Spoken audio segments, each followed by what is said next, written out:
Well, Snerdley and I just spent the last half hour sitting here watching Donald Trump's announcement that he's going to run for president.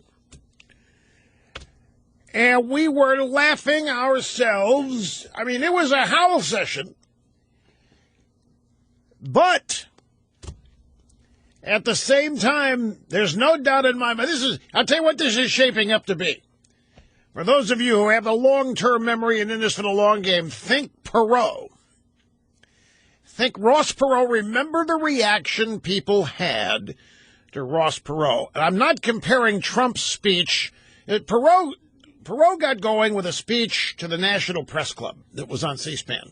It was amazing, actually, because it was a noontime speech, but it was all about spending and debt spending and how the U.S. was second-rate in every regard and how it was silly and how he could fix it.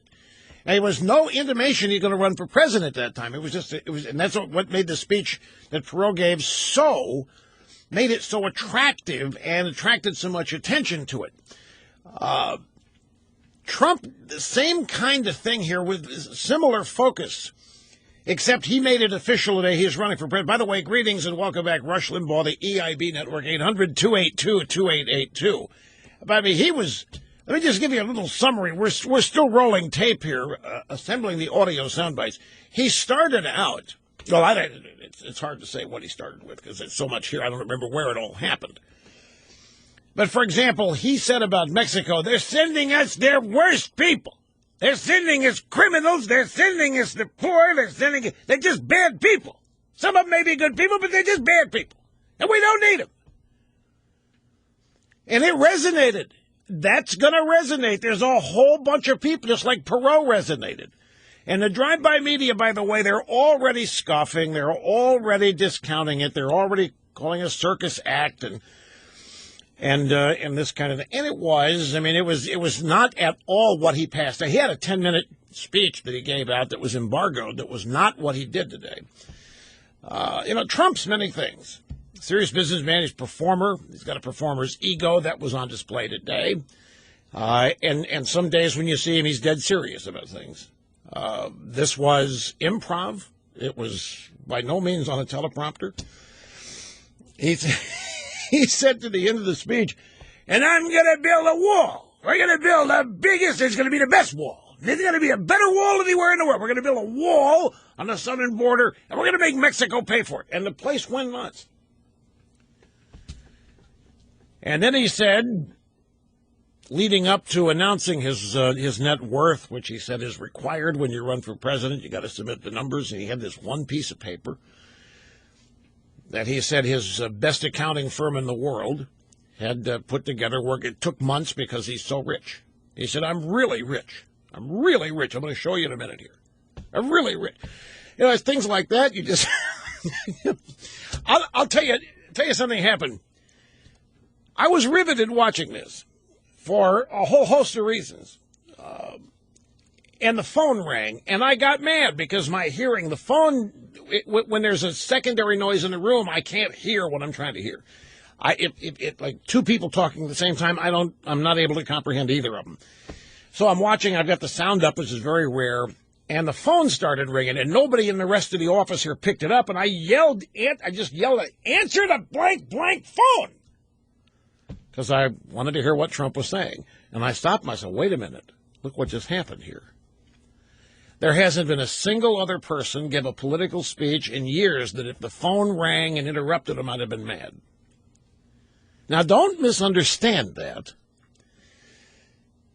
You know me, I'm not endorsing, haven't endorsed, nowhere near any of that. I'm not even jazzed yet, folks. I have to tell you that this is all so premature, and it's all so early, that whatever polling numbers there are just do not interest me. Because where we are right now is nowhere near where we're going to end up. And there's a premonition. I've had a premonition, after all, we're talking about a presidential race with Hillary Clinton in it. The last name's Clinton. Oh, that's another thing. He's talking about the prison escape, and he's attacking all the losers in the American government, losers here, losers there. We're the dumbest people. China's beating us. China's wiping us out. But he loves China. Buildings all over China. But the Chinese, we need smart people to beat the Chinese. We're losing everyone. We're losing ISIS. So we should have had the oil in Iraq. Instead, if Iran's got it, we're the losers. Our airports are third world. Hell, I come back from Qatar. I come back from anywhere in the world. I've just been to a great airport, and I land at LAX or LaGuardia. It's a third world airport. America, third world airports. Crowds cheering. And I know a lot of people are going to agree with that. He starts talking about this prison escape up in New York. And obviously it happened because we have stupidest people running our prisons. We have the stupidest people in the police force chasing these guys. He can't believe they're not caught yet. In a responsible country, great leaders, these guys would have been caught.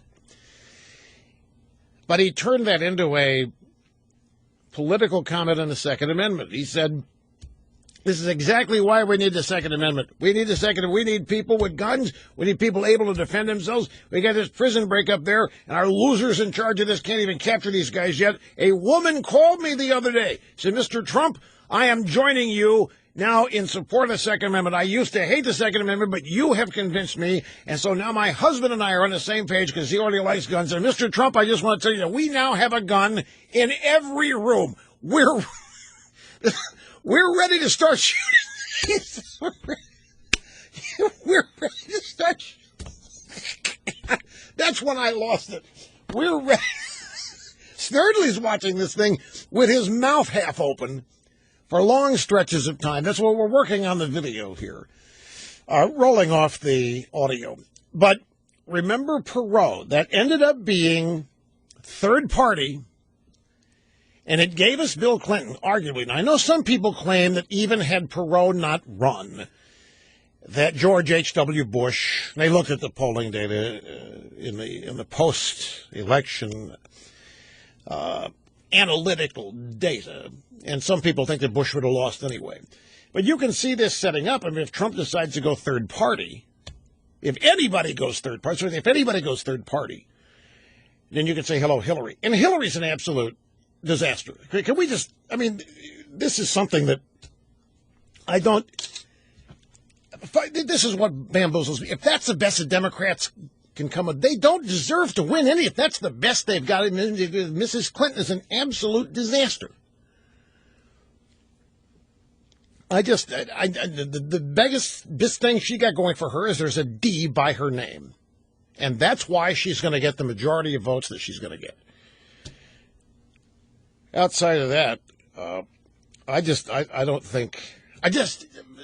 don't understand the fear. I do not understand why people are so afraid of Hillary Clinton.